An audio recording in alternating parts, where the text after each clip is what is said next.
katugende bitundu bya Elgon Region eyo omwogezi wa poliisi eruyeyo Rogers Taitika bwati atutegeezezza nti emiryango emifunda gyabalemesezza okutaasa emali y'abasuubuzi mu katale ng'omuliro gwakutte ekiro ekikeeseza olunaku olwaleero ssaawa 4 ez'ekiro. Twogeddeko n'abamu ku basuubuzi ababadde bakakalabiza mu katale ako ne batutegeeza nti bafiiriddwa bya nsusso. Akatale ka Kumi Road Market mu kibuga Mbale mu kyekikeeseza leero kakutte omuliro era ebintu bya bukadde na bukadde bisaanyeewo.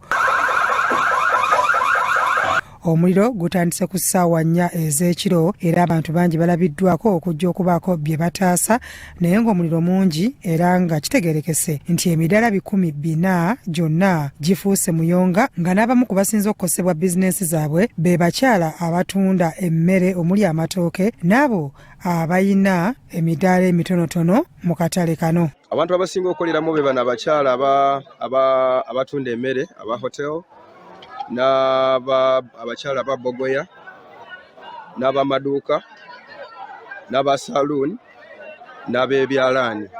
Abasuubuzi nga bakulembeddwamu Nawula Jeni wamu n'endagire Agria boogedde engeri gye bakoseddwamu mu muliro guno. Mbadde bogoya bizinesi yange eyo mama. Mama ntunda bogoya.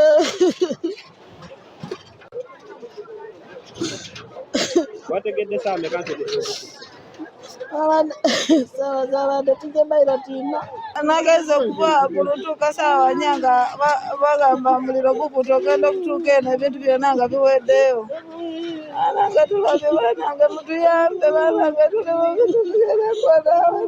abalala be tusanze ku geeti y'akatale batubuulidde engeri gye bafunyemu amawulire ag'omuliro okukwata akatale nga n'abangi bagafunye ku makya nga bukedde. Tegeera ku makya taata nga ndi kujja naye ate kyeteza abandi tajje bukuti bbanga kati kagula bogoya nina hoteri awo nagenza kuziika kati ku makya bankubira esimu nti akatale kayidde kati nakoloba ntya binaabi era esendi yanet be bali kumwanza mitwalo gye bene 8 niyo neteeremu bogoya nenga baba endi yanet inza kufofusa kulesha ati kemanya.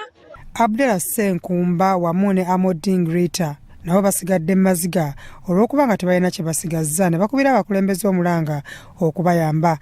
Bizinesi yaffe yonna yaweddewo, ebintu byayidde, tetulina kye twasigazza. Naye singa Chairman yabaddemu oba olusinga yataasiza naye Chairman yabadde agenze kubanga bulijjo abadde alabula ti abakazi banange mulekeraawo okufumba ebijanjaalo olw'eggulo, mulekeraawo mufumbenga ku makya.